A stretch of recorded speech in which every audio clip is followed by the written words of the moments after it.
എന്നല്ല, നെല്ലും പതിരും തിരിച്ചറിഞ്ഞിടണം. എല്ലാരും മാവേലിമാരല്ല, നമ്മളെല്ലാം ഹരിചന്ദ്രന്മാരല്ല, നമ്മളെല്ലാം ഹരിചന്ദ്രന്മാരല്ല. കുറ്റമില്ലാത്തവരാരുണ്ട്, തെറ്റു ചെയ്യാത്തവരാരുണ്ട്,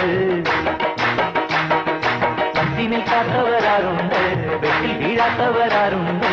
നല്ലവരാറ് കൊല്ലുവിൻ നേരെ നിങ്ങളും ഞങ്ങളും കണ്ടത് കൈലാസം. പുനലൂർ താലൂക്ക് സമാജം തെരഞ്ഞെടുപ്പ് ഒരു ഉപതെരഞ്ഞെടുപ്പിന്റെ ചൂടാണ് പുനലൂരിന് നൽകിയത്.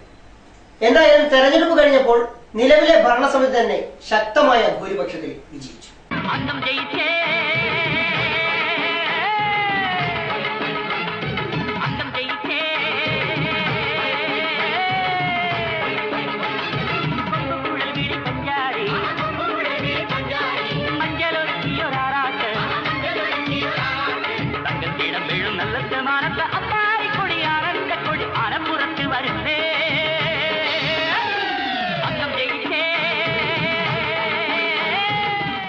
തോറ്റുതൊപ്പിയിട്ട എതിർപ്പാനലിനെ നയിച്ചത് മുൻ മാനേജർ കൂടിയായിരുന്നു എന്നതാണ് മറ്റൊരു രസകരമായ വർത്തമാനം. പുനലൂർ നഗരസഭ പ്രതിപക്ഷ നേതാവ്, പത്തനാപുരം താലൂക്ക് സമാജം മാനേജർ എന്നീ നിലകളിലൊക്കെ എബ്രഹാം ജോർജ് അത്യാവശ്യം പേര് കേൾപ്പിച്ചിരുന്നു. പക്ഷെ കേട്ടതൊക്കെ ചീത്തപ്പേരായതുകൊണ്ടാവണം ഇത്തവണ തെരഞ്ഞെടുപ്പിലും അമ്പയെ പരാജയപ്പെട്ടു.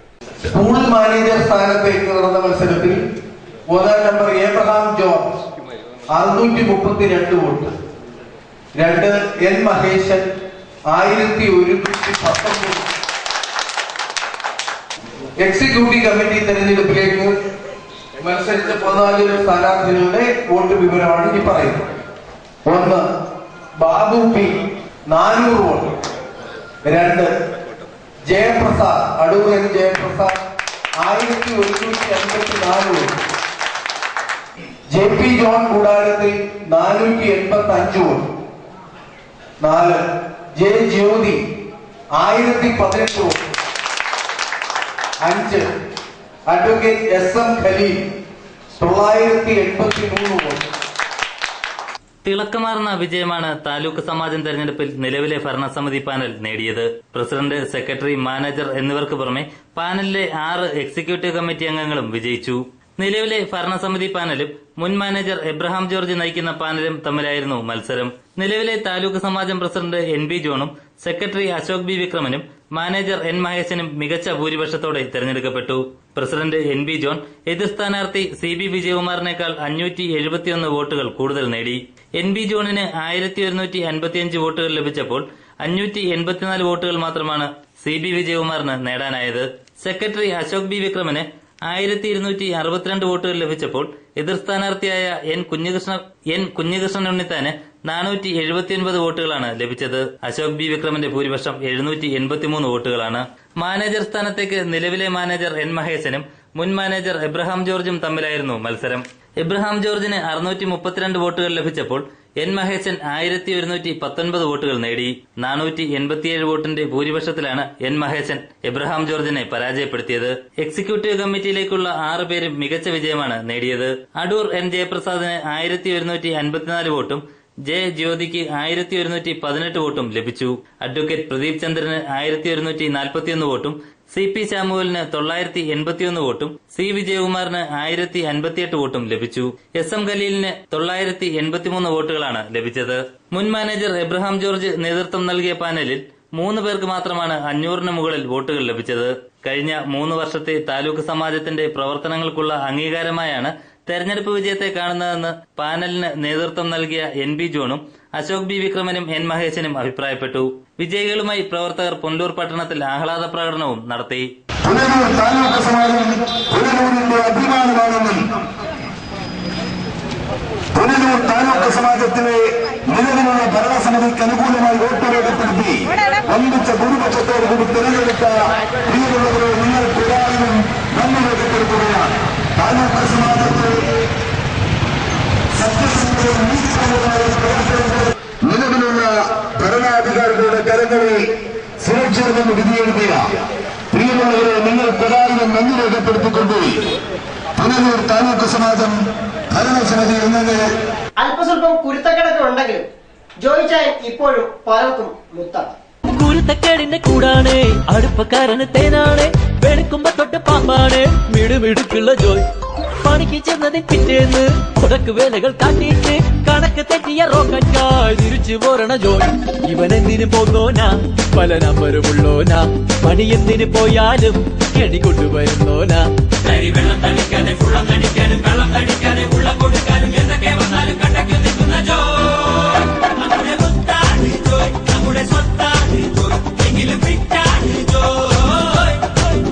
നമ്മുടെ മുത്താണ് ജോയ്, നമ്മുടെ സ്വത്താണ് ജോയ്, എങ്കിലും വിട്ടാണ് ജോയ്. പക്ഷെ തോറ്റു തൊപ്പിയിട്ടതോടെ ഇപ്പോൾ ജോയിച്ചാനോട് കൂടെ ഉള്ളവർക്ക് പോലും അത്ര പ്രിയം പോരാ. ഒരു ദുശഗുണമായി മാറി എന്ന അവസ്ഥയിലായി ജോയിച്ചാൻ. എന്താണെടോ ഏതാണെടോ എന്നാണെടോ ഒരു കച്ചിത്തുരുമ്പ് വീണ്ടും വീണ്ടും ഒരു ശാപശകുനപ്പിഴയായി ഞാൻ ഈ നാട്ടിൽ വീട്ടിൽ മുഴുവായി ഇഴയുന്നേ. പകർച്ചപ്പനികൾ പടർന്നു പിടിക്കുമ്പോൾ നാട്ടിലാകെ ആശങ്കയാണ്. എന്നാൽ പുനലൂർ നഗരസഭയിൽ വേനൽക്കാലത്ത് തന്നെ മഴക്കാലപൂർവ്വ ശുചീകരണങ്ങളൊക്കെ നടത്തിയെന്നാണ് പുനലൂർ നഗരസഭാ ചെയർമാൻ MA രാജഗോപാൽ പറയുന്നത്. പ്രതിരോധ പ്രവർത്തനങ്ങൾ നഗരസഭാ പ്രദേശത്തെ കൃത്യമായി നടന്നുവരുന്നു. കൊതുകു നശീകരണ പ്രവർത്തനങ്ങളും പകർച്ചവ്യാധികൾ തടയാനുള്ള പ്രവർത്തനങ്ങളും നടക്കുന്നുണ്ട്. മാസത്തിൽ 2 തവണ വീടുകൾ സന്ദർശിച്ച് പ്രതിരോധ നടപടികൾ സ്വീകരിച്ചു വരുന്നതായും നഗരസഭാ ചെയർമാൻ MA രാജഗോപാൽ അറിയിച്ചു. കഴിഞ്ഞ ഒരു വർഷക്കാലം വളരെ സിസ്റ്റമാറ്റിക് ആയിട്ടുള്ള ഒരു ഗ്രൗണ്ട് ലെവലിലുള്ള ഒരു ആരോഗ്യ പകർച്ചവ്യാധി പ്രതിരോധ പ്രവർത്തനങ്ങൾ ഞങ്ങൾ സിസ്റ്റമാറ്റിക്കായിട്ട് നടത്തിയിരുന്നു. ഞങ്ങൾക്ക് ഏതാണ്ട് 51 ആശാ വർക്കർമാരെ ഒരു വീടുകളിൽ മാസത്തിൽ 2 തവണയിൽ കൂടുതൽ സന്ദർശനം നടത്തി നമ്മുടെ പകർച്ചവ്യാധികൾ പരത്തുന്ന കൊതുകുകൾ നശിപ്പിക്കാനുള്ള സോഴ്സ് റിഡക്ഷനും അതേപോലെ തന്നെ ബോധവൽക്കരണ പ്രവർത്തനവും കഴിഞ്ഞ ഒരു വർഷക്കാലമായി സ്ഥിരമായി നടക്കുന്ന മുനിസിപ്പാലിറ്റിയാണ് പുനലൂർ മുനിസിപ്പാലിറ്റി. നിർഭാഗ്യവശാൽ പുനലൂർ താലൂക്ക് ആശുപത്രിയിൽ നിന്നുള്ള കണക്കെടുത്താണ് പുനലൂരിൽ ഡെങ്കിപ്പനി വ്യാപകമാകുന്നു എന്ന ഒരു ധാരണ പൊതുവെ പറഞ്ഞിട്ടുള്ളത് എന്നുള്ളതാണ് എൻ്റെ അഭിപ്രായം. ഞങ്ങളിവിടെ വിപുലമായ ബോധവൽക്കരണ പ്രവർത്തനങ്ങൾക്ക് അതേപോലെ തന്നെ ഈ പകർച്ചവ്യാധികളുടെ പ്രതിരോധ പ്രവർത്തനങ്ങൾക്ക് വേണ്ടിയിട്ടുള്ള ആലോചനാ യോഗം വളരെ നാളുകൾക്ക് മുമ്പ് കൂടിയിരുന്നു. എല്ലാ വാർഡിലുമുള്ള വാർഡ് ലെവൽ സാനിറ്റേഷൻ കമ്മിറ്റി ഞങ്ങൾ യോഗം ചേർന്നിരുന്നു. നാളെ ഇതുവരെയുള്ള പ്രവർത്തനങ്ങളുടെ അവലോകനത്തിന് വേണ്ടി മുനിസിപ്പൽ കൗൺസിലിൻ്റെ അടിയന്തര യോഗം നമ്മുടെ ആരോഗ്യ പ്രവർത്തകരെ കൂടി കൂട്ടിച്ചേർത്തുകൊണ്ട് ഞങ്ങൾ വിളിച്ചിട്ടുണ്ട്. എന്നാൽ ഭരണപക്ഷത്തിന്റെ ഈ അഭിപ്രായത്തോടും പ്രവൃത്തികളോടും പ്രതിപക്ഷത്തിന് അത്ര യോജിപ്പ് പോരാ. ഒന്നും ചെയ്തിട്ടില്ലെന്നാണ് അവർ പറയുന്നത്. പുനലൂർ നഗരസഭയെ പറ്റി പറയുമ്പോൾ സാധാരണഗതിയിൽ കഴിഞ്ഞ വർഷമൊക്കെ നമ്മൾ വളരെ നേരത്തെ തന്നെ കരുതൽ നടപടികൾ എടുത്തുകൊണ്ട് പുനലൂരിൽ നിന്ന് ഒരു കേസ് പോലും റിപ്പോർട്ട് ചെയ്തില്ല.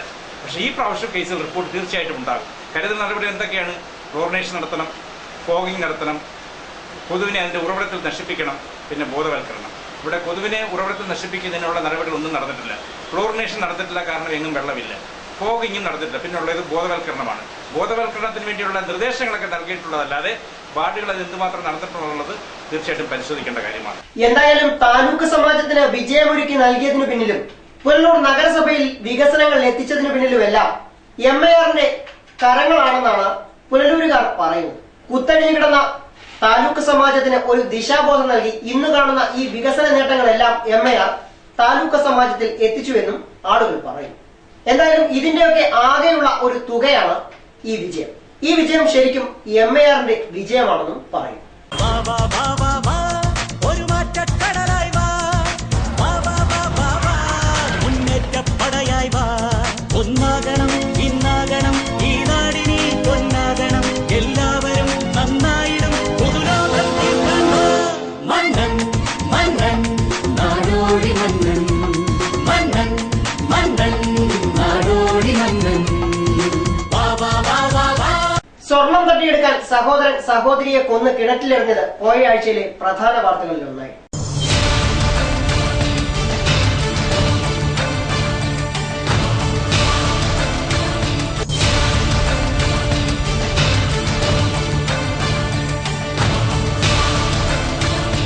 സ്വർണം തട്ടിയെടുക്കാൻ സഹോദരിയെ കൊന്ന് കിണറ്റിലെറിഞ്ഞ കേസിൽ സഹോദരനെ പോലീസ് അറസ്റ്റ് ചെയ്തു.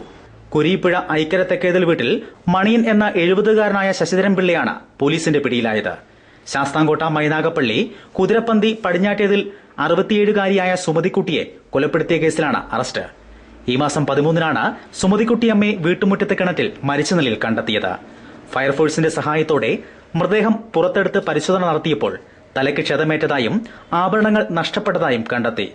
തുടർന്ന് പോലീസ് നടത്തിയ പരിശോധനയിലാണ് കട്ടിലിലും മുറിയിലെ ഭിത്തിയിലും രക്തക്കറ കണ്ടെത്തിയത്. ഇതോടെ കൊലപാതകമാണെന്ന നിഗമനത്തിൽ പോലീസ് അന്വേഷണം തുടങ്ങുകയായിരുന്നു. സുമതിക്കുട്ടിയമ്മയുടെ 3 സഹോദരങ്ങളിൽ ഒരാളായ മണിയൻ പലപ്പോഴും ഒറ്റയ്ക്ക് താമസിക്കുന്ന സഹോദരിയെ കാണാൻ എത്താറുണ്ടായിരുന്നു. 12-ാം തീയതി രാവിലെ 9:30ഓടെ ഇയാൾ മദ്യപിച്ച് സഹോദരിയുടെ വീട്ടിലെത്തി. സഹോദരി നൽകിയ ഭക്ഷണം കഴിച്ച ശേഷം ഇവരുടെ ആഭരണങ്ങൾ ആവശ്യപ്പെട്ടു. നൽകാത്തതിനെ തുടർന്ന് ഇവർ തമ്മിൽ ചെറിയ തോതിൽ സംസാരമുണ്ടായി. തുടർന്ന് ഉറങ്ങാൻ കിടന്ന സഹോദരിയെ അടുക്കളയിൽ നിന്നും അമ്മിക്കല്ലിന്റെ കുഴവി എടുത്തുകൊണ്ടുവന്ന് തലക്കടിച്ച് വീഴ്ത്തുകയായിരുന്നു. ബഹളം വെക്കാൻ ശ്രമിച്ച ഇവരുടെ തല ഭിത്തിയിൽ ചേർത്തുപിടിച്ച് ഇടിക്കുകയും ചെയ്തു. മരണം സ്ഥിരീകരിക്കാൻ വീണ്ടും കുഴവി കൊണ്ട് അടിച്ചു. അനക്കമില്ലാതെ തറയിൽ വീണപ്പോൾ ആഭരണങ്ങൾ ഊരിമാറ്റിയ ശേഷം ബെഡ്ഷീറ്റിൽ പൊതിഞ്ഞ് കിണറ്റിൽ തള്ളുകയായിരുന്നു. രാവിലെ പൂജയ്ക്കായി കിണറ്റിൽ നിന്നും വെള്ളം കോരിയപ്പോൾ വീണതാണെന്ന് തെറ്റിദ്ധരിക്കാൻ കിണറ്റിൻകരയിൽ പൂജയ്ക്ക് വെള്ളമെടുക്കുന്ന കിണ്ടിയും കൊണ്ടുവച്ചു.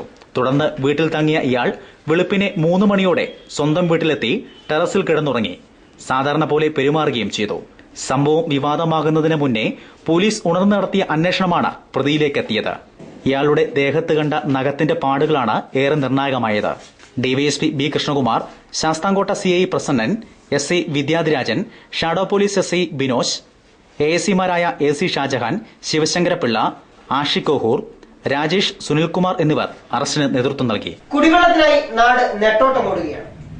പ്ലാച്ചേരിയിൽ കുടിവെള്ളം കിട്ടാതെ ജനങ്ങൾ വലയുന്നു. 10 ദിവസത്തിലൊരിക്കൽ നഗരസഭ നൽകുന്ന കുടിവെള്ളമാണ് പരിസരവാസികൾക്ക് ഏക ആശ്രയം. താലൂക്ക് ഓഫീസിൽ നിന്നും കുടിവെള്ള കിയോസ്കിന്റെ സ്റ്റാൻഡ് നൽകിയിട്ട് 2 ആഴ്ച കഴിഞ്ഞു. എന്നാൽ ടാങ്ക് ഇതുവരെ എത്തിച്ചിട്ടില്ല.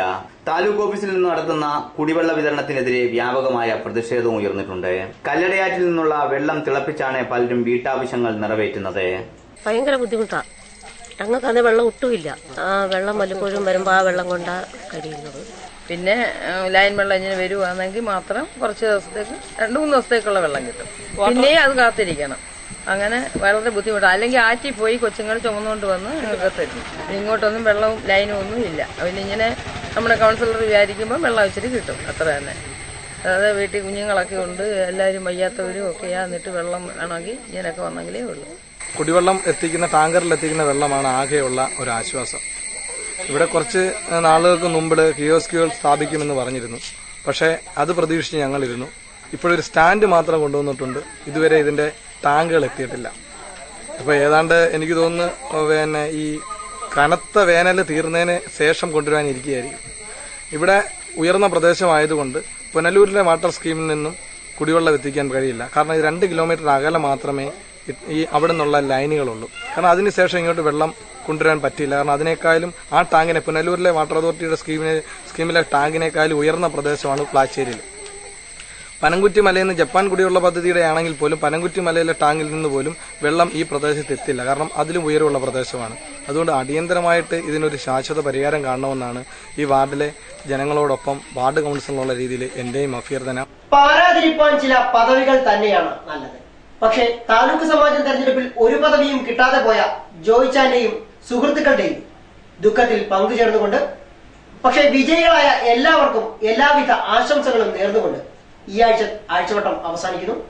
കൂടുതൽ വാർത്തകളും വിശേഷങ്ങളും ഒക്കെയായി വീണ്ടും അടുത്ത ആഴ്ച കാണാം. അതുവരെ നന്ദി, നല്ല നമസ്കാരം. ഒരു കഥ പറയാം നിലയില്ല കഥ, നാട്ടുകഥ, നേരറിവിൻ കഥ, നെറികേടിൻ കഥ, നേരായുള്ളൊരു നാട്ടുകഥ, നേരറിവിൻ കഥ, നെറികേടിൻ കഥ, അക്കഥ ഇക്കഥ നാട്ടുകഥ. മാവേലിത്തറ പോലൊരു നാട്ടിൽ, ചെമ്പട്ടിൻ നാടിടനാട്ടിൽ, ഒരു നാൾ വീശി അടിച്ചൊരു കാറ്റിൽ വീണു മുളച്ചൊരു ഇടവിത്ത്, ചട്ടം മാറ്റി ചിട്ടകൾ മാറ്റി നാടൊരു ചട്ടമ്പിക്കളമായി, നാടൊരു ചട്ടമ്പിക്കളമായി. വാർത്തയ്ക്കുള്ളിലെ കാഴ്ചകൾ. കാഴ്ചയുടെ കാണാപ്പുറങ്ങൾ, കാണാപ്പുറങ്ങളിലെ നർമ്മരസങ്ങൾ. പോയ ആഴ്ചയിലെ വാർത്തകളിലൂടെ ഒരു ഓട്ടപ്രദക്ഷിണം, ആഴ്ചവട്ടം കാണാൻ മറക്കരുത്. പറഞ്ഞാലും നേര് പറയണം, ഓരോന്നു തോന്നിയ നന്നല്ല. നിങ്ങൾ ഓർമ്മയിൽ വെച്ചത് പൊന്നല്ല, നിങ്ങൾ ഓർമ്മയിൽ വെച്ചത് പൊന്നല്ല. നെല്ലും പതിരും തിരിച്ചറിഞ്ഞിടണം, എല്ലാരും മാവേലിമാരല്ല. നമ്മളെല്ലാം ഹരിചന്ദ്രന്മാരല്ല, നമ്മളെല്ലാം ഹരിചന്ദ്രന്മാരല്ല. നമ്മുടെ നാട്ടിലെ നിരവധി രസകരമായ കാഴ്ചകൾ നിങ്ങളുടെയും ശ്രദ്ധയിൽപ്പെടാറുണ്ട്. അവ നിങ്ങൾ ഞങ്ങളെ അറിയിക്കുക. നമുക്കത് ആഴ്ചവട്ടത്തിലൂടെ അവതരിപ്പിക്കാം. ഞങ്ങളുടെ വാട്സാപ്പ് നമ്പർ 9605234892.